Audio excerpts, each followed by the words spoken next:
अर्हन्तो भगवन्त इन्द्रमहिता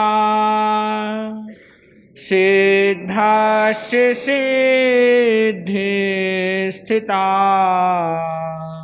आचार्यार्जुन शासनोन्नतिकरा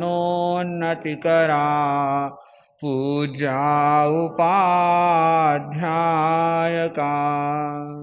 श्री सिद्धांत सुपाठका मुनिवरा रत्नत्रयाराधका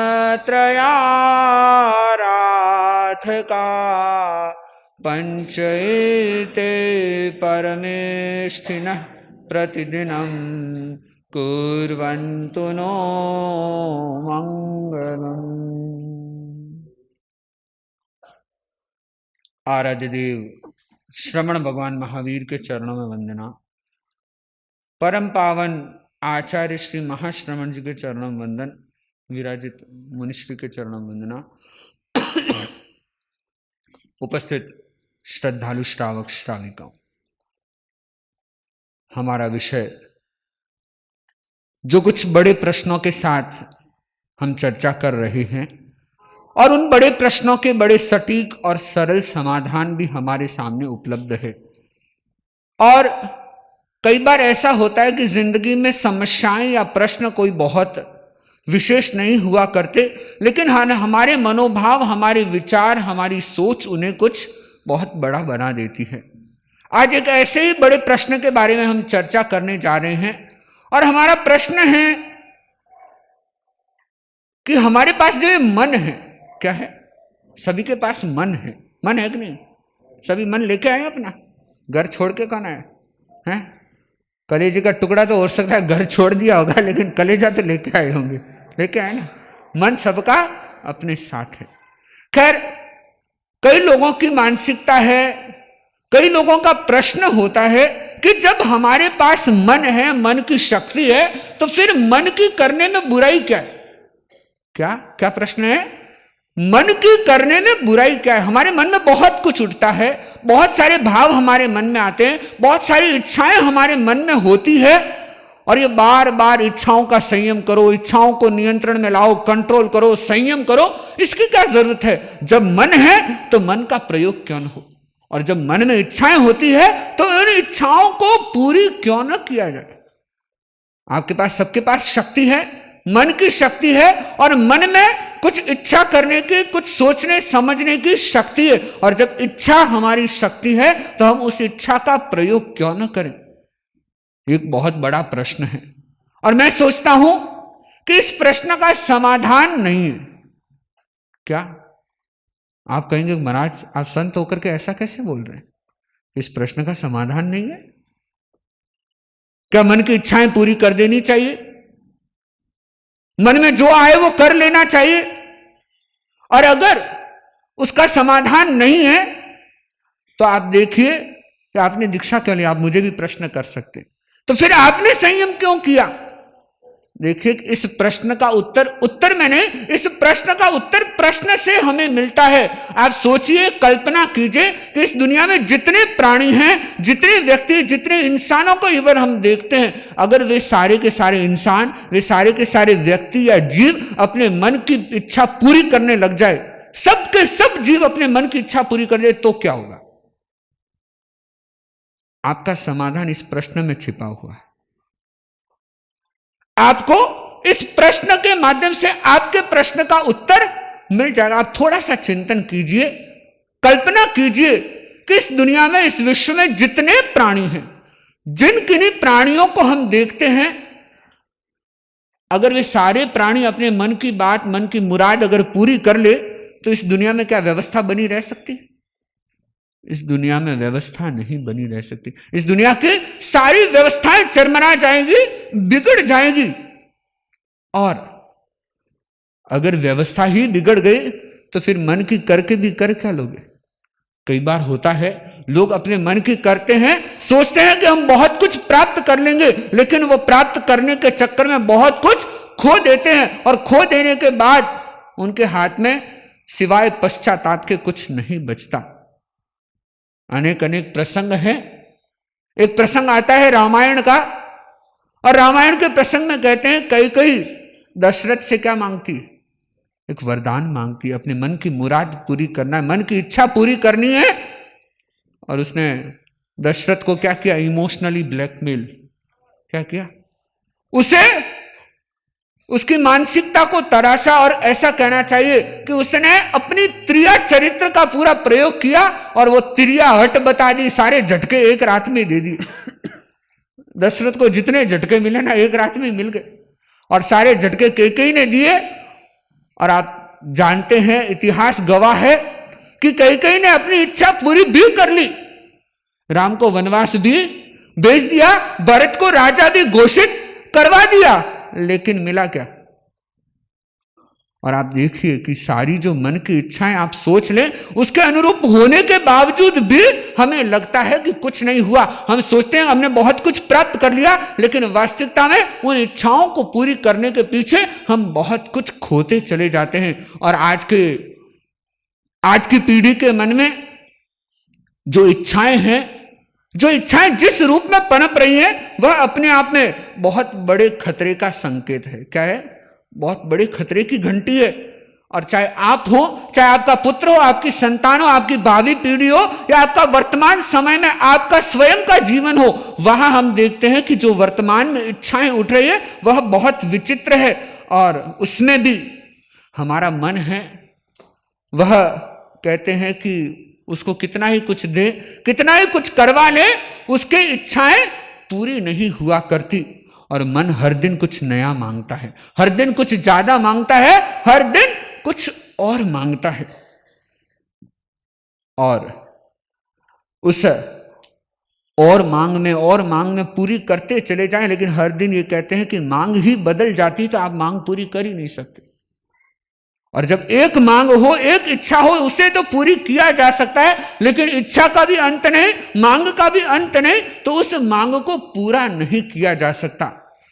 तो फिर दूसरा प्रश्न, जो अपने आप में बहुत बड़ा प्रश्न है, जो लोग क्या करते हैं, अगर कोई काम करने का मन न करे तो क्या करना चाहिए? तो उसको करना क्या जरूरी है? तो उसे क्यों करना?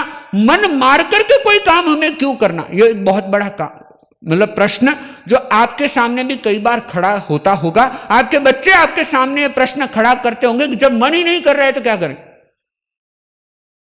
आप सोचना कि मन क्या करने को होता है और क्या करने को नहीं होता। पहले इस चीज को हमें सही ढंग से समझ लेना चाहिए, और क्रमशः हमें इस बड़े उलझे हुए प्रश्न का, इस उलझन का समाधान भी हमें मिलेगा जब हम यह समझने की कोशिश करेंगे क्या करने को मन नहीं करता और क्या करने को मन करता है। मैं आपसे प्रश्न करता हूं कि आपका मन क्या करने को होता है? क्या करने को होता है? जो अपने अनुकूल हो। अच्छा, और बदलता रहता है। और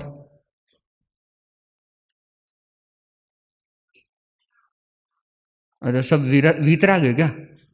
केवल क्या नहीं, आपका मन कुछ करने को होता ही नहीं, आराम करने का मन होता है।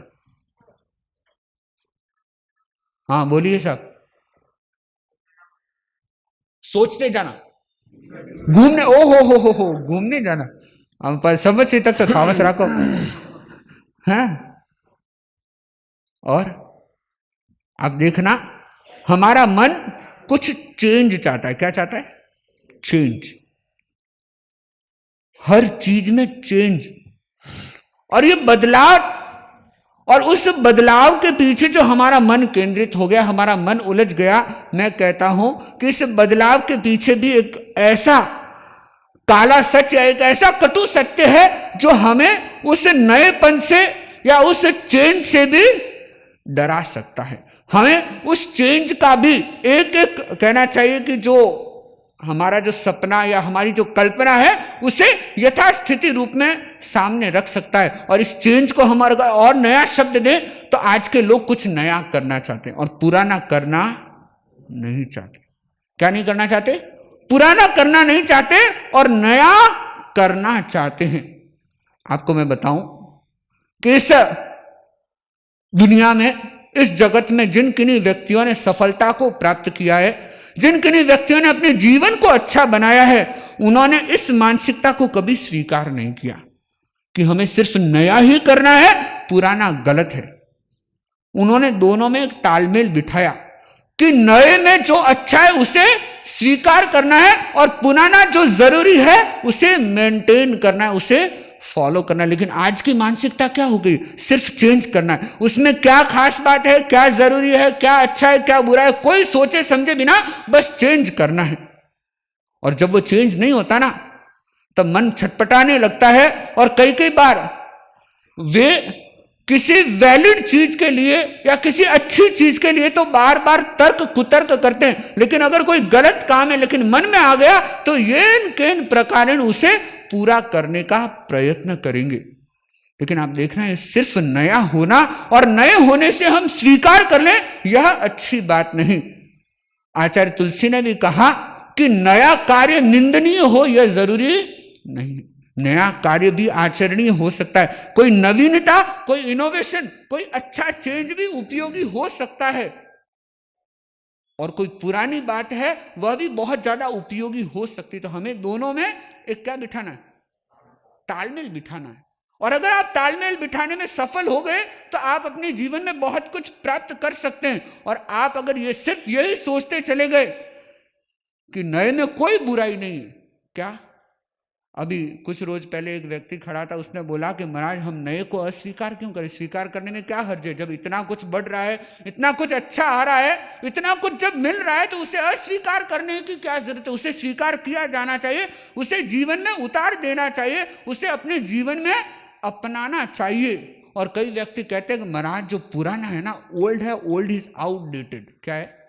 जो पुराना हो चुका वह आउटडेटेड हो चुका, और उस आउटडेटेड का कोई महत्व नहीं है, कोई मतलब नहीं है। और मैं कहता हूं कि दोनों मानसिकताएं अपने आप में अधूरी है। नए को भी स्वीकार करने में हर्ज नहीं और पुराने को भी पालन करने में कोई ऐतराज नहीं, लेकिन हमें एक सही तालमेल वहां बिठाने की जरूरत है। और कई आज के जमाने के ऐसे व्यक्ति जो अपने आप में नवीनता के नाम पर, नए जमाने के नाम पर बहुत कुछ कर सकते हैं, लेकिन उन्होंने वे काम नहीं किए। 2010 में एप्पल के सीईओ स्टीव जॉब्स, जिससे एक प्रेस वार्ता हुई, कुछ संवाददाताओं ने उससे प्रश्न किए और एक प्रश्न उनसे किया कि आपके बच्चों को आईपैड तो बहुत पसंद होगा। क्या प्रश्न किया?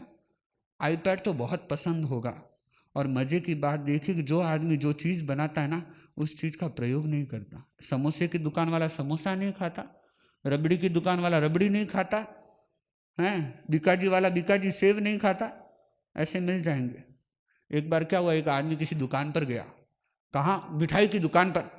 और मिठाई की दुकान पर गया तो आश्चर्य में पड़ गया कि उस मिठाई की दुकान का मालिक वहां नहीं था, उसका बच्चा वहां बैठा था। उस आदमी ने सोचा कि हलवाई की मिठाइयां तो बड़ी प्रसिद्ध है, फेमस है, ये बच्चे को छोड़ गया है, ये बच्चा खाता नहीं क्या इस मिठाई को? तो उस बच्चे को पूछ लिया कि बच्चे, क्या तेरा मन मिठाई खाने को नहीं करता? कि जी साहब बहुत करता है। तो क्या खाते नहीं? कि क्या करूं पापा, गिन के जाते हैं। क्या करते? पापा पीस को गिन करके छोड़ जाते। तो बोला कि फिर तुम क्या करते हो? तो वो बड़ा मतलब बच्चा बड़े मैनर्स के साथ बोला, मैं तो कुछ नहीं करता, सिर्फ चाट करके वापस रख देता हूं। क्या करता है? तो अमूमन देख लेना कि जो आदमी जो चीज स्वयं बनाता है उसका प्रयोग वो खुद नहीं करता। और अभी मैं दंग रह गया, अभी हम सौंदर्य में थे और सौंदर्य में किसी दिन किसी ने, वो वहां का कोई फेमस मिठाई है कुछ, हाँ वो भावना भाई, चलो हमने तो सहज भाव से लिया, लेकिन मैंने देखा हमारा एक क्रम रहता है कि किसी चीज को देख देख के खाने का रहता है, ऐसे नहीं कि भाई ऐसे ही सीधा डाल दिया। और उसको मैंने देखा लिटरली उसके अंदर पूरा का पूरा साबुत मकोड़ा। और मेरे मन में लगा कि किस प्रकार लोग खा जाते होंगे। और आप तो क्या करते हैं, वो चक्की ना तो तोड़ दे, है ना, सीधा का सीधा। और आश्चर्य की बात, कितनी कितनी चीजों में हम देखते हैं, आप आश्चर्य करेंगे, अंगूर में लट, कभी आप कल्पना कर सकते हैं? अंगूर में लट, अंगूर का भी हमारा सिस्टम रहता है, चलो बीज वाले अंगूर तो हमको लेने नहीं होते, लेकिन अगर बिना बीज का अंगूर है और अगर वह प्रासुक है, ऐशणीय है, तो हम लेते हैं। तो एक बार मैंने देखा, उस अंगूर को थोड़ा सा खोल करके देखा, उसके अंदर भी 3-4 लटें जिंदी। आप लोग तो क्या करते हैं, सीधा जूस बना देते। तो खाने के प्रति भी बहुत सावधानियों को रखने की जरूरत है। खैर, तो जो आदमी जो चीज बनाता है उसका दास नहीं बनता, गुलाम नहीं बनता। तो जब स्टीव जॉब्स से पूछा गया कि आपके बच्चों को तो आईपैड बहुत पसंद होगा, कि जी नहीं, उसने सीधा क्लियर मना कर दिया। तो वो पत्रकार सोचता है कि भाई आपके बच्चों को तो आईपैड पसंद होगा, आपका तो घर की खेती है, घर की उपज है, जितने मन चाहो लाओ, जब बदलो जब करो। उसने कहा कि हमने घर में तय कर रखा है कि हमारे बच्चे टेक्नोलॉजी का यूज कितना करेंगे, हमने एक लिमिट बना रखी, लेकिन आम के घरों में कोई लिमिट नहीं। क्यों? आप बर्बाद होने को तैयार खड़े हो। आप सिर्फ यह सोच के साथ कि नया है, अपनाने में हर्ज क्या है, क्यों उसे छोड़ा जाए, क्यों उस सुविधा से वंचित रहा जाए, आपके मन में यह मानसिकता बहुत घर कर गई है, और इसके कारण आप उस हर नए काम को करने लग जाते हो। और दूसरी बात, दूसरा एक उदाहरण, बच्चों में एक चीज बहुत फेमस रही, शायद अभी है या नहीं मुझे नहीं पता, प्ले स्टेशन। क्या? प्ले स्टेशन एक प्लेइंग प्लेटफॉर्म है, ऑनलाइन प्लेटफॉर्म, जहां बच्चे लोग गेमिंग करते हैं, गेमिंग प्लेटफॉर्म है। उसके एक डिजाइनर जो अपने आप में बहुत फेमस रहे, उनका नाम करीम ताओबेजी। उनसे एक प्रश्न किया गया कि आप अपनी बेटी को या अपने बच्चों को ये जो प्ले स्टेशन, जो इस गेमिंग प्लेटफॉर्म पर आप कितनी देर छोड़ते हैं? तो उसने सीधा मना किया कि मैं अपने बच्चों को मोटापे का शिकार होते नहीं देख सकता। क्या बोला? मैं अपने बच्चों को मोटापे का शिकार होते, मैं अपने बच्चों को अस्वस्थ होते नहीं देख सकता। और मेरे बच्चे कलर बुक के साथ खेलते हैं, टॉयज के साथ खेलते हैं, गेमिंग प्लेटफॉर्म ये जो प्ले स्टेशन है इस पे कभी वो खेलते ही नहीं है। आप सोचिए कि जो लोग स्वयं इन नवीनताओं का कार्य करते हैं, नई नई चीजों को इजाद करते चले जा रहे हैं, और वे लोग स्वयं उन नए चीजों का प्रयोग नहीं करते, लेकिन आप उन नई चीजों के गुलाम बन जाते हैं। पहले जब फोन नया नया आया तो आपके जेब में नोकिया 3500 और 1100 बड़े शान के साथ रहा करता था। 6600, चलो कोई बात नहीं, ये भी फेमस मॉडल रहे, 3500 1100 भी कोई कम मॉडल नहीं रहे। एक समय में उनका भी जमाना था, दौर था। फिर आप मोटोरोला में पहुंचे, है ना, और उसके बाद वह आया डब्बा खोलने वाला, है ना, स्लिम। हाँ, तो स्लिम में चले गए, और फिर आपकी जिंदगी और बदली, तो आपका सैमसंग नोट आ गया, है ना, और उसके बाद फिर एप्पल में भी आगे बढ़ते चले गए। अभी कौन सा चल रहा है? 13X, क्या चल रहा है? 14 आ गया, 13 प्रो। अरे वाह, मैं इतना अपडेट नहीं हूं, लेकिन आपके पास वे सारी चीजें मिल जाएगी, और उन चीजों के प्रति आपकी जो गुलामी है बेशक बढ़ती चली जा रही है। और आप अभी भी सोच लीजिए कि सिर्फ नया होने से अपनाने योग्य हो जाए, ये बात कदापि स्वीकार नहीं की जा सकती। नया भी छोड़ने योग्य हो सकता है, और नए को भी हमें छोड़ना भी चाहिए। अगर वह उपयोगी नहीं है, अगर वह जरूरी नहीं है, तो हमें उसे छोड़ना चाहिए। और ये व्यक्तियों का स्वयं का अनुभव, जिन्होंने उस चीज को तैयार किया। और दूसरी बात, आपके सामने 2 श्वेत वस्त्रधारी हम बैठे, है ना, हमारे पास कोई मोबाइल नहीं, कोई नया व्हीकल नहीं, कोई नई चीजें हमारे पास नहीं, फिर भी आप देखिए, आप चल के आए हैं कि नहीं आए संतों के पास? हैं, चाहे प्रदूषण मान के आए होंगे, चाहे प्रवचन सुनने आए होंगे, चाहे सब आस्था श्रद्धा से आए होंगे, भौतिक आकर्षणों के नाम पर हमारे पास कुछ नहीं, ना कोई बहुत अच्छा हमारा रूप है, वो भी नहीं, है ना, लेकिन फिर भी आप क्यों पहुंचे? और आप अपने भीतर भी अगर ऐसे गुणों को विकसित करते, मैं ये तो नहीं कहता कि सभी धौले कपड़े पहन लो, नहीं, लेकिन अगर आप अपने भीतर गुणों को विकसित करते हैं, गुणों को विकसित करने के लिए आप अगर तैयार हैं, तो आपको जरूरी नहीं है आप किसी नई चीज को अंधे तौर पर फॉलो करो। और कई लोग क्या कहते हैं, धर्म के नाम पर प्रश्न करते हैं कि ये तो ब्लाइंड फॉलो है। तो मैं कहता हूं कि आप लोग ये चीजें खरीदते हो क्या? ये आंखों वाला फॉलो है क्या? आंखें खोल के अनुसरण करते हो क्या? और आपको बता दूं कि इन जितनी नई चीजों का आप प्रयोग करने लगे हैं, ये आपके दिमाग को, आपके घर परिवार, आपके रिश्ते नाते, सेहत, स्वास्थ्य, आपकी क्षमता, आपके हुनर, आपके मनोभावों, हर चीज को क्या करने लगे, आघात करने लगे। हर चीज पर एक बहुत बड़ा अटैक है। और मैं कई बार कहा करता हूं कि पहले भारत में आज से 300 350 साल पहले ईस्ट इंडिया कंपनी आई और उसने भारत पर राज किया। और मैं कहता हूं कि हमारे पूर्वज बहुत समझदार थे कि उनकी गुलामी कर ली। आप कहेंगे ऐसा कैसे? क्योंकि वह आए थे, गुलाम बनाया और उन्होंने गुलामी की। और अभी आपने क्या किया? उनको तो भगा दिया, वो यहां आते भी नहीं, यहां बैठे हुए भी नहीं, लेकिन फिर भी आप उनकी गुलामी करते हो। इंटरनेट बंद हो जाए तो आपकी हालत क्या हो जाएगी? हैं? चाइना से माल की सप्लाई बंद हो जाए तो हैं? और विशेष बात कि यहां से आपकी सारी चाबियां वहां हैं, उनके हाथ में।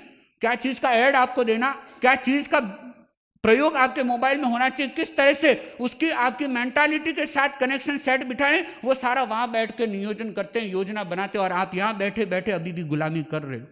और मैं कहता हूं कि आप अपने पूर्वजों से तो एक दृष्टि से तो ना समझो, क्योंकि उन्होंने तो सामने किसी राजा को देखा और उनकी गुलामी की, और आपने तो सामने कुछ नहीं देखा। उन्होंने तो क्या किया है? एक छोटा डब्बा आपके जेब में भेज दिया और आप उसकी गुलामी में लगे हुए हैं।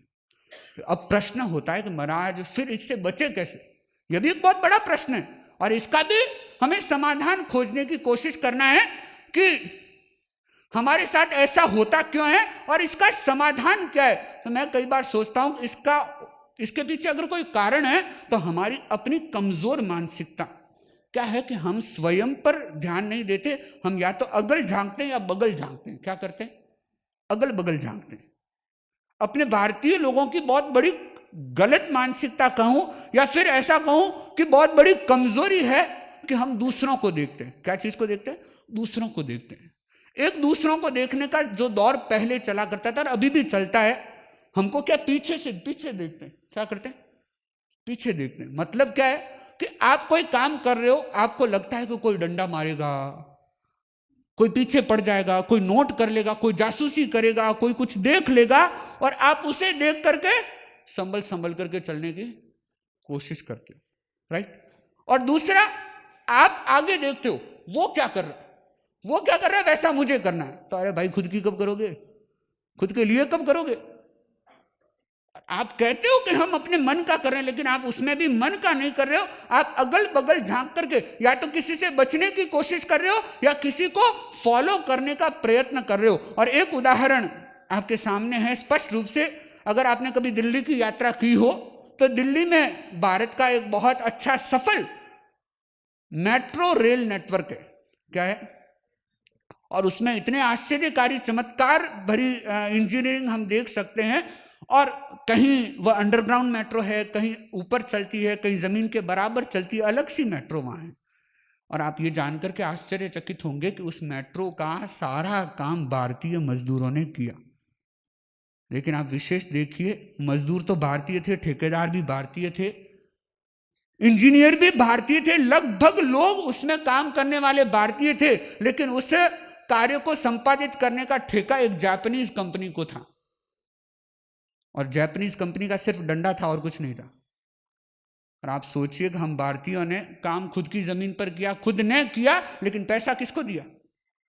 एक जापानीज कंपनी को। और इसके पीछे क्यों? क्योंकि हमारी मानसिकता के पीछे डंडा है तो सलीके से चलेंगे, पीछे डंडा नहीं है तो जो मन में आएगा करेंगे। और दूसरी बात, हम आगे का दूसरों को देख करके काम करने की कोशिश करते हैं। और हमारी नजर, आज के युवाओं को पूछोगे ना आप किसके जैसा बनना चाहते हो, तो कोई बोलेगा आपको उस एक्टर जैसा बनना चाहता हूं। क्या लगता है वो एक्टर आपके क्या दे देगा आपको? कोई बोलता है कि उस सेलिब्रिटी जैसा बनना चाहता हूं, तो कोई बोलेगा कि उस बिजनेस टाइकून जैसा बनना चाहता हूं। उसके भीतर एक अलग तरह की विचारधारा है। तो किसी व्यक्ति की नजर सिलिकॉन वैली पे बनी हुई है, सिलिकॉन वैली में नया क्या हो रहा है, मुझे सिलिकॉन वैली जाना है, क्या करने, वहां जॉब करना है। अलग अलग प्रकार के सपने लोगों के हैं, लेकिन सिर्फ और सिर्फ दूसरों को देख करके वह जीने की कोशिश करता है। और यह हमारी बहुत बड़ी प्रॉब्लम है। और हमें अगल बगल को झांकना क्या कर देना चाहिए? नहीं, झांकना तो चाहिए, सावधान होने के लिए झांकना चाहिए, फॉलो करने के लिए नहीं झांकना है। हमें अगल बगल को फॉलो करने के लिए कभी नहीं झांकना है, हमें सिर्फ सावधान रहने के लिए झांकना है। झांकते तो हम भी हैं, लेकिन किसके लिए? सावधान रहने के लिए, बच जाएं, समझ जाएं। तो आप कहेंगे कि महाराज फिर कुछ भी हो, लेकिन ये नई चीज तो स्वीकार हो जाती है, पुरानी चीज हमसे मानी नहीं जाती। चाहे मान लो पुराने रीति रिवाज हो, पुराने काम हो, पुरानी कार्यशैली हमसे नहीं मानी जाती। यह भी एक बहुत बड़ी विचारधारा आप लोगों की है, लेकिन इसका भी ब्रीफ में हम समाधान खोजने की कोशिश करेंगे। और मैं समझता हूं कि अगर किसी पुरानी चीज को दो बातों के साथ जोड़ दिया जाए तो आप भी उसे स्वीकार कर लेते हैं। और वो दो बातें हैं, एक तो है कस्टमाइज और एक है कमर्शियलाइज।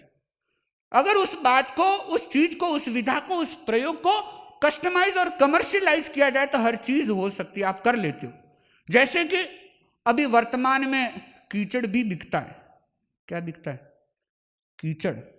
आप कहेंगे कैसे? लोग मड बात करते हैं। क्या करते हैं? आपको कह दे कि खेतों में काम करना है, गाय पशुधन को संभालना है, आपको अपने घर की मरम्मत करनी है, घर की सफाई के लिए मशक्कत करनी है, उसमें तो आपको प्रॉब्लम हो जाएगी।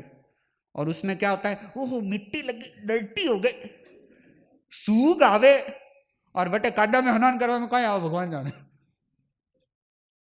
और नेचुरोपैथी के नाम पर, शरीर को अच्छा बनाने के नाम पर, डिटॉक्सिकेशन के नाम पर आप वे सारे के सारे काम करते हो। और वे सारे के सारे शब्द एक कस्टमाइज किए गए, कमर्शियलाइज करके उस चीज को आपके सामने कहना चाहिए कि एक अच्छी तैयारी के साथ, एक अच्छे प्रेजेंटेशन के साथ आपके सामने प्रस्तुत किया गया और आप वे काम करने लग जाते हैं। और हमारी भारतीयों की मानसिकता, कई बार मैं सोचता हूं कि इतना कुछ होने के बावजूद भी हम अपनी चीज पर स्वयं अच्छे से नजर नहीं रखते। और जब कस्टमाइज हो जाती है, कमर्शियलाइज हो जाती है, तब हम उसको वही ब्लाइंड फॉलो करने लगते हैं। और एक चीज आज के समय में बहुत ट्रेंड में है शायद, जिसका नाम है कर्मा। क्या है? Karma. What goes around that comes around. आज के कई यंगस्टर्स इसको फॉलो करते हैं, सोचते हैं, इसके बारे में वीडियोस देखते हैं, इसके बारे में कई सारी चीजें, अपडेट्स उनके दिमाग में है। मैं कहता हूं कि कर्म विज्ञान को समझने का तो शायद आपके पास समय नहीं। और कर्मा क्या? ये MA लग गया ना, तो कर्मा क्या हो गया? फॉरेन का शब्द हो गया। और हमको वो क्या लगने लगता है? हम सूरत में थे तो कोई एक कार्यशाला का आयोजन करने की बात चल रही थी, तो किशोर मंडल के कुछ सदस्य बोले कि महाराज आप कर्मा टॉपिक रखिए। मैंने कहा ये कर्मा क्या है? तो बोले महाराज what goes around that comes around. मैं कहा ये तो भगवान महावीर कब का बताए गए, लेकिन तुम्हें अब लगता है कि ये कर्मा ये अच्छी चीज है। हमें वे सारी की सारी चीजें समझ में आती है, लेकिन हमारी सिर्फ और सिर्फ ये सोच बन गई है कि कोई दूसरा बताए तो अपना बता रहा है, अपना कोई चीज सिखा रहा है, उसके प्रति हमारा ध्यान नहीं है। तो हमें सावधान होने की जरूरत है कि हम सिर्फ उस कस्टमाइज या कमर्शियलाइजेशन के चक्कर में न रहें, हम उस चीज को यथारूप सही रूप में उसको समझें, उसके महत्व को जानें और उसका अनुसरण करने का हम प्रयत्न करें।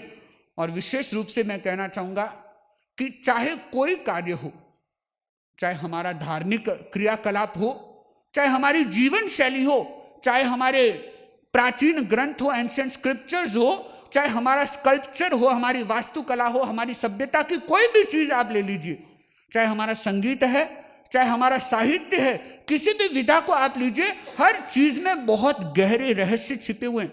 और आप उसको स्टडी कीजिए, आप उसको ध्यान से समझने का प्रयत्न कीजिए और उसका हमारी जीवन शैली में क्या उपयोग है। मैं उन सावध्य कार्यों के बारे में या पापकारी कार्यों के बारे में आपको इंगित नहीं करा, लेकिन जो हमारी जिंदगी को शायद बहुत बेहतर बना सकते हैं, हमारी आध्यात्मिकता को चरम पर पहुंचा सकते हैं, तो उन कार्यों के प्रति हमें सावधान होना है, उनका अध्ययन करना है, उनकी शोध के साथ स्वयं को जोड़ना है। और बहुत कुछ आप स्वयं में कर सकते हैं। अभी मुंबई में एक विशेष जानकारी हमको मिली, एक व्यक्ति जो 35वें फ्लोर पे रहता है। कितने? 35th floor. हुबली में कोई रहता है क्या? हैं? अच्छा नहीं है ही कौन नहीं।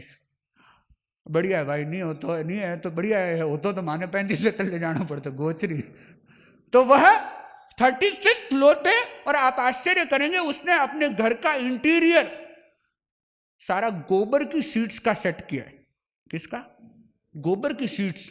और ये भविष्य आने वाला है। मैं कह रहा हूं ना, आप कमर्शियलाइज चीजों को पसंद करोगे, आप अपने घर की चीजों को पसंद नहीं कर रहे हो, और वह सारा का सारा कमर्शियलाइज होकर के जब वापस आ रहा है, आप लोग उन चीजों को फॉलो कर रहे हो, और अब उसको साइंटिफिकली बोलते हैं ये तो ऐसा है ना, हाइजीन है ना, वो क्या बोलते हैं आजकल, वो बहुत चलता है ना शब्द एक, हैं, एंटी रेडिएशन, एक बार ऑर्गेनिक, हाँ ऑर्गेनिक, और दो चार शब्द ऐसे और चलते हैं स्वास्थ्य से जुड़े हुए। खैर, तो लोग उसके प्रति आकर्षित हो रहे हैं। तो हम एक बात का विशेष ध्यान रखें कि जो चीज है, जो हमारा अपना वजूद, जो हमारी अपनी संस्कृति, हमारी अपनी सभ्यता की बातें, उन्हें स्वयं समझें और उनका सही तरीके से अनुसरण करने की कोशिश करें। और अगर सही मूल तथ्य की अगर हम बात करें, तो वर्तमान में हमारी मानसिकता ऐसी है कि जो ओरिजिनल को स्वीकार नहीं करती, कम बैक को या रीमेक को स्वीकार कर रही है। तो हमें कम बैक पे भी जाने की जरूरत नहीं, रीमेक पे भी जाने की जरूरत नहीं। हमें उस मूल सत्व को,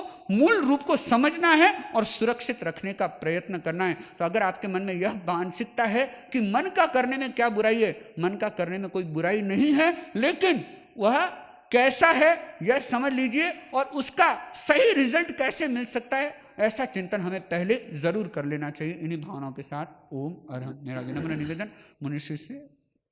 ओम अरहं सुगुरु शरणं विघ्नहरणं मिटे मरणं सहज हो मन जगे चेतन करे दर्शन स्वयं के हम बने अरहं बने अरहं बने अरहं बने अरहं।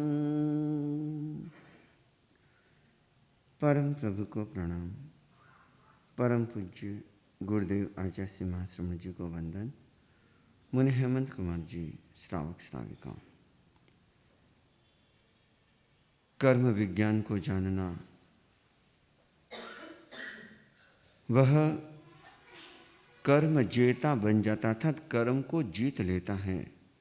और जो व्यक्ति कर्म विज्ञान को नहीं जानता, वह कर्म का दास बन जाता है।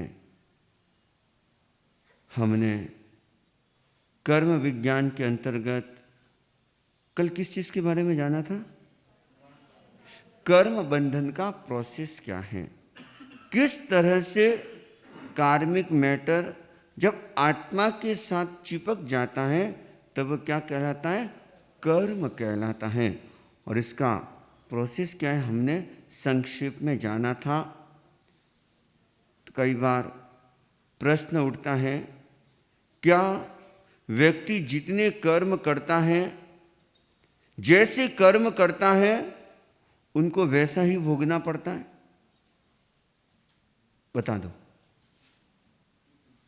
जैसे कर्म करता है वैसे कर्मों को भोगना पड़ता है, या कर्मों को चेंज कर सकते हैं,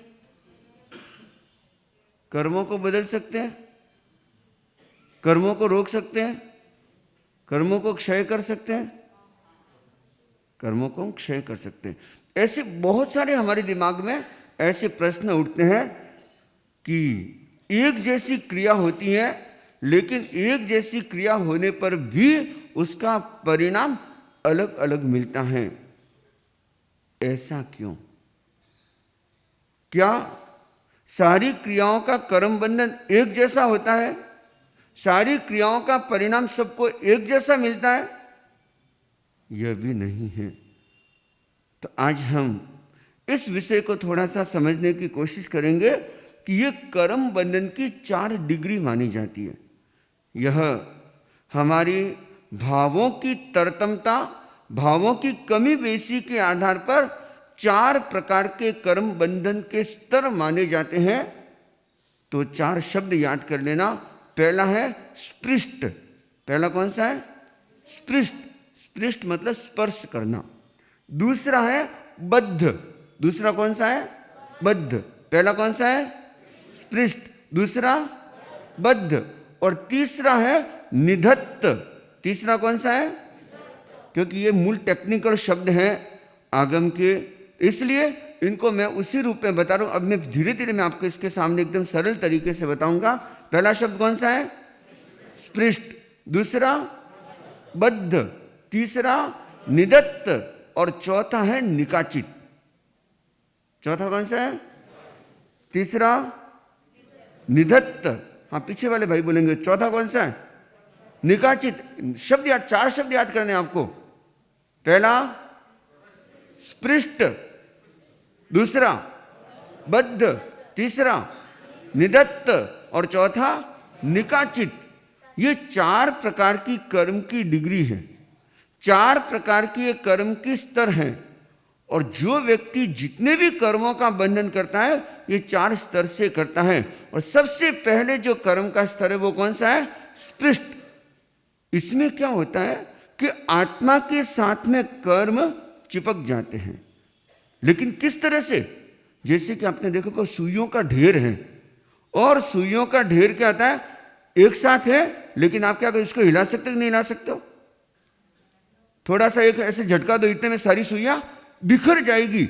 ऐसे ये जो कर्म होते हैं ना, ये क्या होते हैं? आत्मा के साथ जब हम मन वचन काया की प्रवृत्ति करते हैं, मन वचन काया की हवा चलती है, तो कर्म की मिट्टी उड़ती है और आत्मा के साथ में चिपक जाती हैं। और चिपकती कब है? जब चिकनाई होती है। कल मैंने कहा था ना, कषाय की क्रोध, मान, माया, लोभ, राग, द्वेष, अटैचमेंट, ये सारी जो चिकनाई होती है, ये जितनी ज्यादा होती है उतना तीव्र कर्मों का बंधन होता है। कर्मों के बंधन का मूल आधार क्या माना जाता है? हमारी भावधारा। जो हमारा राग द्वेषात्मक भाव है, उसके आधार पर क्रिया कई बार तो इतनी छोटी सी होती है, इतनी छोटी सी घटना होती है, लेकिन उसके पीछे जो भाव होते हैं, उस घटना को, उस क्रिया को करते समय जितने तीव्र भाव होते हैं, क्रिया दिखने में एकदम सामान्य से लगेगी हमको, बाहर से देखेंगे ना, अरे ये तो कुछ है ही नहीं, लेकिन कितने तीव्र कर्मों का बंधन कर लेता है। और इसका कारण क्या होता है? हमारी भावधारा।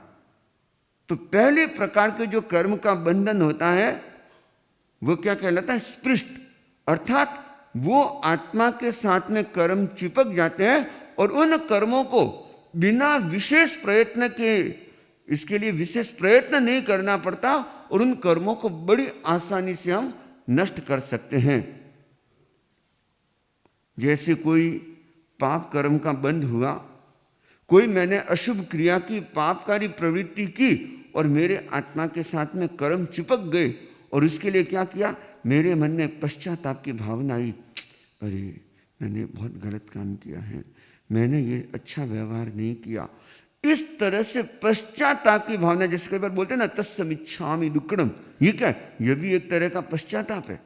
तो जब आपके भीतर पश्चाताप की भावना आई और बस पश्चाताप करने मात्र से वह कर्म झड़ गया, क्योंकि वह कर्म इतना हल्का था। तो पहला जो कर्म है, पहला जो कर्म बंधन की डिग्री है वो कौन सी है? स्पृष्ट, और एकदम ढीला बंद होता है, इतना हल्का होता है। तो दूसरी जो है वो कौन सी है?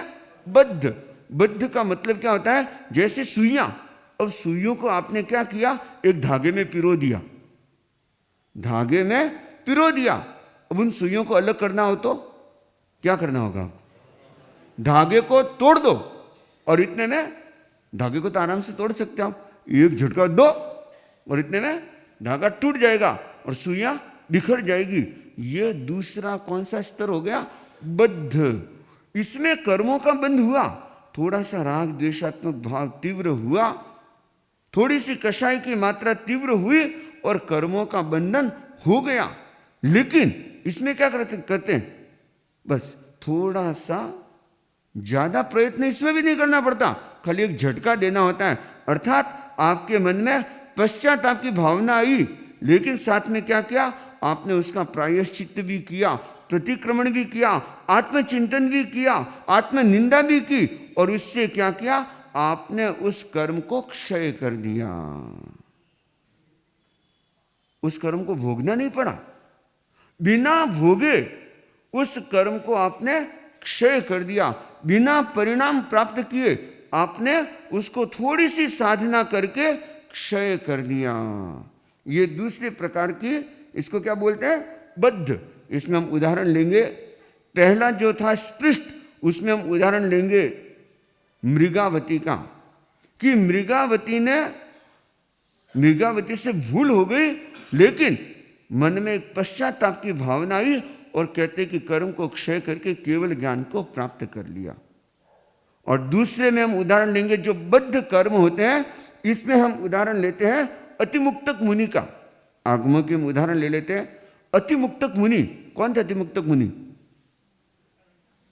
मैं तिरु मारी नावती रे है। छोटी उम्र में दीक्षा ले ली अतिमुक्तक मुनि ने, और दीक्षा लेने के बाद में पहले ही दिन और संतों के साथ में बाहर जंगल में गए पंचमी समिति के लिए। और क्या हुआ, बारिश हुई थी तो एक गड्ढे में कहीं पानी इकट्ठा हो गया, और पानी इकट्ठा होने पर क्या हुआ, अब थे तो बालक ही, छोटा सा बालक था अतिमुक्तक मुनि, बहुत छोटा सा बालक था। होगा कोई इनके जितना ही किसी के, होगा कोई 12-13 साल का। और वह छोटा सा बालक अब दीक्षा तो ले लेता है भगवान के पास में, और संतों के साथ में जब पंचमी समिति के लिए जाता है तो क्या हुआ, अब छोटे होते तो बड़ी फुर्ती होती है। अब संत तो आगे गए, टाइम लगा, वो तो फुर्ती से पंचमी समिति से निवृत्त होकर के फ्री होकर के आ गए, और आकर के क्या किया, वो जो गड्ढा था ना पानी का, जहां पानी भरा हुआ था, उसमें पात्री को डाल दिया और क्या गाने लगे, मैं तिरु मारी नावती रे है मैं। उनके लिए तो नाटक सा हो गया, और वो पात्री को तिराने लगे। छोटे थे ना, अभी भी बच्चे करते होंगे, वो कागज की नाव बनाते थे। जब बारिश का मौसम होता था तो जब पानी फ्लो होता था, यहां तो पानी फ्लो कभी देखा ही नहीं हमने तो, लेकिन जब मारवाड़ में चले जाओगे 1 घंटा बारिश हो जाए ना, इतने में तो ओह बाढ़ वाले फुल पानी। और उसमें क्या करते थे, बस वो कागज की बोर्ड बना बना करके डाल देते, उसमें फिर दोस्त इकट्ठे हो जाते, टावर इकट्ठे हो जाते, देख हमारी नाव आगे गई हेंगू, तो कोई की तो नाम लिख करके डालते थे। तो अब अतिमुक्तक मुनि जब ये करने लगे, अब देखो है तो हिंसात्मक क्रिया, अशुभ कर्म का बंधन भी हुआ, परंतु हुआ क्या, संत आए और देखे, भगवान भी देखो इन टाबरों को मूंड तो देते, अक्कल तो होती नहीं इनमें, और देखो कैसे ये कच्चे पानी में ऐसे नाव तैरा रहे। तो संतों ने, किसी ने डांटा और अतिमुक्तक मुनि को ले गए और भगवान महावीर के पास में जाकर के कि प्रभु ये देखिए अतिमुक्तक मुनि क्या कर रहे, ये तो पानी में नाव तैरा रहे। तो भगवान क्या कहते पता है, क्या कहते हैं, भगवान कहते हैं कि संतों इसकी आशातना मत करो, यह चरम शरीरी है, अर्थात इसी जन्म में मुक्त होने वाला है। और देखो उन्होंने वो कर्म कैसे क्षय कर दिए, सिर्फ मन में पश्चाताप की भावना उसके साथ में प्रतिक्रमण किया, तत्काल भगवान के पास में आलोचना ली और अपने आप को शुद्ध कर लिया। तो दूसरे प्रकार के जो कर्म होते हैं ना, जो बंधते हैं आत्मा के साथ में, लेकिन क्या होता है, उनको हम प्रतिक्रमण आदि के द्वारा प्रायश्चित लेकर के हम शुद्ध कर सकते हैं, उन कर्मों को तोड़ सकते हैं। जैसे कि सुइयां जो धागे में पिरोई है, उन सुइयों को तोड़ना, उन सुइयों को अलग अलग करना, तो क्या करना होगा, बस खाली धागे को तोड़ दो, इतने में वो अलग अलग बिखर जाएगी। ऐसे ये कर्म बड़ी आसानी से क्षय हो जाते हैं। और तीसरी जो डिग्री ये कर्म की मानी जाती है, उसको क्या बोलते हैं, निधत्त।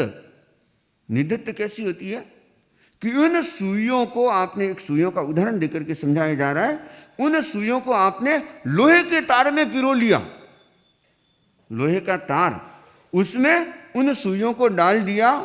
अब देखना उसको तोड़ना कितना मुश्किल है। धागे को तो आप बड़ी आसानी से तोड़ सकते हो, ऐसी सुइयों का ढेर लगा है उसको भी बड़ी आसानी से हिला सकते हो, लेकिन जो लोहे के तार में अब सुइयां डाली हुई है, उन सुइयों को अलग करना कितना मुश्किल होगा, लेकिन हो जाएगा। इसको क्या बोलते हैं? निधत्त। ये ऐसे कर्म का बंधन हो जाता है, उन कर्मों का परिणाम भोगे बिना, उसी रूप में भोगे बिना वो उन कर्मों को क्षय कर सकता है। उदाहरण के लिए हम इसमें लेंगे अर्जुन माली। किसका उदाहरण ले रहे हैं? अर्जुन माली कौन था? अर्जुन माली एक मालाकार था, अर्थात माली था जो फूल इकट्ठा करता था, फूलों की टोकरी लेकर के बाजार में बेच करके आता था, वह अर्जुन माली। और लंबा घटना प्रसंग में, अभी इस घटना प्रसंग में नहीं जा रहा हूं, सिर्फ मूल बात बता रहा हूं। अर्जुन माली कुछ गलत उसकी पत्नी के साथ में हुआ और उसके कारण से गुस्से में आकर के यक्ष को आह्वान कर यक्ष उसके शरीर में प्रवेश हो जाता है और वह हर रोज 6 पुरुष और 1 औरत की हत्या करता है। कितने? 6 पुरुष और 1 औरत की हर रोज हत्या करता है। कितने दिन तक? 1 दिन नहीं, 2 दिन नहीं, 1 महीना नहीं, 2 महीना नहीं, 6 महीने तक लगभग उसका ऐसा क्रम चलता है। हर रोज 6 पुरुष और 1 औरत की हत्या करता है। सोचो कितनी हत्याएं की होगी उसने 6 महीने में, कितनी हत्याएं की होगी? सैकड़ों। लेकिन वह अर्जुन मालाकार भी भगवान के पास में दीक्षित होता है, भगवान प्रभु महावीर के पास में, और दीक्षित होकर के 6 महीने की, सिर्फ 6 महीने की साधना करके मोक्ष चला जाता है। महाराज है वो जा सक जाना, तो मैं तो गुणा हावड़ो, मैं तो कहीं करो बंधन नहीं करो, मोर तो जल्दी जाना चाहिए मोक्ष पहुंचे। तो नहीं, उन्होंने जो कर्मों के बंधन किए ना, कर्म के बंधन तो उन्होंने निधत तीव्र किए थे, लेकिन उन कर्मों को तोड़ने के लिए क्या किया? बड़ी तीव्र उत्कृष्ट साधना की थी।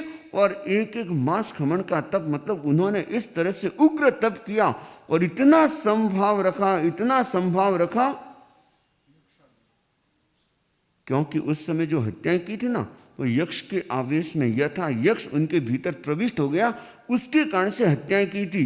लेकिन वह कषाय की मात्रा जो तीव्र तो थी, लेकिन इतनी तीव्र नहीं थी कि वो निकाचित कर्म बन जाए। वो निदत, अर्थात कर्म तो मजबूत थे, लेकिन उन कर्मों को भी साधना के द्वारा, तपस्या, उत्कृष्ट तपस्या और साधना करके उन कर्मों को भी क्षय कर सकते हैं, अर्थात उन कर्मों को भी भोगे बिना, उस रूप में भोगे बिना, जैसे कर्म किए वैसे भोगे बिना छुटकारा पा सकते हैं। अगर आप देखो, अगर वैसे कर्म अगर भोगने पड़ते तब तो क्या होता उनको? सैकड़ों लोगों को मारा होगा, तब तो फिर होता क्या? फिर तो मरता ही रहता वो। लेकिन नहीं, क्योंकि उन कर्मों को कैसे क्षय कर दिया? बड़ी उत्कृष्ट साधना, जैसे कि लोहे की तार में पिरोई हुई सुइयों को आप काट सकते हो, आप अगर थोड़ा सा प्रयत्न के साथ तोड़ भी सकते हो, लेकिन इसके लिए सघन पुरुषार्थ, सघन प्रयत्न, सघन साधना करनी पड़ती है। ये तीसरे प्रकार की कर्म डिग्री हो गई, जिसको क्या बोलते हैं? निधत्त। और चौथा कौन सा है? निकाचित। इसके लिए कहा जाता है कि किए हुए कर्मों का फल भोगना ही पड़ेगा। इनको क्या बोलते हैं? निकाचित। ये ऐसे कर्म है कि जो परिणाम दिए बिना छूटते ही नहीं है, उनका परिणाम तो आपको भोगना ही पड़ेगा। कैसी भी, कितनी भी तपस्या कर लो, कर्म नहीं छूटेगा। भगवान महावीर कितनी तपस्या की? भगवान महावीर ने तो कितनी तपस्या की? 12.5 वर्ष में पूरा 1 वर्ष भी आहार नहीं किया, बाकी सारा तपस्या में ही था। और उसमें भी 6 मासी, 4 मासी, 2 मासी, 1 मासी, कितनी मासियां थी? आपके कितनी मासियां? लेकिन भगवान महावीर के तो कि 6 मासी तप किया, 4 मासी तप किया, 2 मासी, 1 मासी। सोचो इतनी उग्र तपस्या की, लेकिन फिर भी भगवान को उन कष्टों को भोगना पड़ा। क्यों? वो कुछ कर्म तो ऐसे निकाचित कर्म थे। और निकाचित कर्म किसे बोलते हैं? जो भोगे बिना छूटते ही नहीं है, जिनका निश्चित रूप से कितनी तपस्या कर लो, लेकिन निश्चित रूप से उन कर्मों को भोगना ही पड़ेगा। गज सुकुमार के मस्तक पर अंगारे रखे गए, ये निकाचित कर्म था। कौन सा कर्म था? खंडक मुनि की चमड़ी छिली गई, ये कौन सा कर्म था? ये निकाचित कर्म था। ऐसे निकाचित कर्मों को तो क्या होता है, भोगना ही पड़ता है। कितनी तपस्या कर लो लेकिन उससे छुटकारा नहीं हो सकता।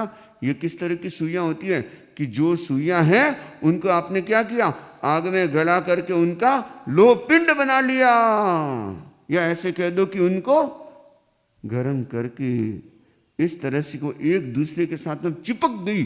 अब उनको अलग करना अब संभव नहीं है, अब उनको अलग करना संभव ही नहीं है। तो ऐसे ही ये जो कर्म आत्मा के साथ में चिपक जाते हैं, इन कर्मों को क्षय करना, क्या करना होगा? भोग करके ही क्षय किया जा सकता। इसको तपस्या के द्वारा, साधना के द्वारा हम इनको क्षय नहीं कर सकते। इसके लिए सिर्फ और सिर्फ एक ही उपाय है, इन कर्मों को एनीहाउ हमें भोगना ही पड़ेगा और भोग करके ही क्षय किया जा सकता है। ये 4 प्रकार के कर्मों का स्तर माना जाता है। और ये कर्म का स्तर कैसे बनता है, कर्म की डिग्री कैसे बनती है? चिकनाई से। जितना आपका तीव्र राग, द्वेष, क्रोध, मान, माया, लोभ, ये जितना ज्यादा तीव्र मात्रा में होगा उतनी ही ज्यादा आपके तीव्र कर्मों का बंधन होगा। जितनी ज्यादा चिकनाहट है इतनी ज्यादा मिट्टी उड़ेगी, जितनी ज्यादा मिट्टी उड़ेगी उतनी ज्यादा चिपकेगी, और जितनी ज्यादा चिपकेगी उतना ही मिटाने में क्या करना पड़ेगा? ज्यादा पुरुषार्थ करना पड़ेगा। वह सोच लो, कभी देखना, एक कपड़े पर दाग लग जाता है, खाना खा रहे हैं और अनार का जूस या कोई मौसमी का जूस या और कोई चीज़ का दाग लगा, और आप क्या करते हो, थोड़ा सा पानी से धोया और साफ हो गया। और सब्जी का दाग लग गया तो क्या होगा? धोने से साफ हो जाएगा सिर्फ? नहीं, थोड़ा सरफ भी डालना पड़ेगा, साबुन भी रगड़ना पड़ेगा, तब जाकर के साफ होगा। तीसरी प्रकार का दाग कौन सा होता है कि ऐसी कोई चीज, ऐसे कह दो कि है हल्दी, हल्दी तो जल्दी उतर जाए। ओ, चाय का दाग, हाँ चाय का दाग कह सकते हैं। चाय का दाग देखना, अगर लग जाता है और अगर थोड़ी देर अगर आपने ध्यान नहीं दिया तो वो सूख जाता है, और फिर क्या होता है, उस दाग को धोना भी, और अगर सीधा सरफ से धो दिया ना तब तो दाग जल्दी से उतरेगा ही नहीं। इसलिए कभी भी लग जाता है ना, हम लोग क्या करते हैं, सबसे पहले सादे पानी से दाग को धोते हैं, फिर थोड़ा सरफ डालते हैं ना तो आसानी से वह दाग उतर जाता है। लेकिन उसको उतारने के लिए और ज़्यादा रगड़ना पड़ता है। और एक दाग होता है, जैसे कई बार बिहारों में जाते हैं ना, डंबर का लग जाता है, या इसबगुल, अगर कोई खाते हो इसबगुल लेते हैं ना, अगर कपड़े पर इसबगुल गिर गया ना तो देखना वो दाग ऐसा होता है, कपड़ा फट जाएगा लेकिन इसबगुल का दाग नहीं उतरेगा।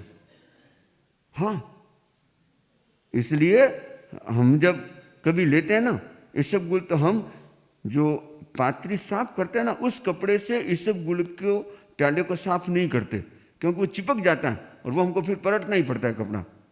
तो हम क्या करते हैं, अलग से कपड़ा लेकर के या पहले सरफ से साफ करके, उसके बाद में अगर वो कपड़े पर गिर गया या कपड़े के लग गया तो फिर क्या होगा कि वह कपड़ा फट जाएगा लेकिन वह दाग नहीं उतरेगा।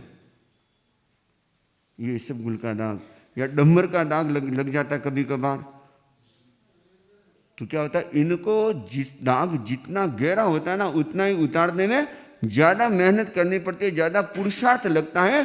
तो ऐसे ही हमारे कर्मों की स्थिति है कि कर्मों का जो बंधन करते हैं वो कैसे कर्मों का बंधन होता है, और कर्मों के बंधन के 4 डिग्री हैं। तो सारे कर्म का परिणाम हमको वैसे ही भोगना पड़ेगा ये जरूरी नहीं है, लेकिन जो निकाचित कर्म होते हैं उन कर्मों का परिणाम तो हमें वैसे ही भोगना पड़ेगा जिस रूप में हमने बंधन किया है। और ये कैसे होता है, जितना हमारा तीव्र राग द्वेष भाव, जितना तीव्र क्रोध मान माया लोभ का भाव, जितनी तीव्र आसक्ति का भाव होता है उतना ही ज्यादा मजबूत कर्म का बंधन होता है। तो बंधुओं, हमें यह चिंतन करना है कि हमें कैसे कर्मों से बचना है, और कर्मों से बचने के लिए हमें क्या करना होगा, थोड़ा सा जागरूक होना होगा, थोड़ा सा सावधान रहना पड़ेगा, और जो क्रोध मान माया लोभ की जो चिकनाहट है ना, उसको हमें कम करना होगा। जितनी ये कम होगी उतना हल्के कर्मों का बंधन होगा, और जितनी ज़्यादा ये तीव्र होगी उतना तीव्र कर्मों का बंधन होगा। तो हम कर्म बंधन से बचने की कोशिश करें इन्हीं भावों के साथ में। ओम शांति शांति शांति।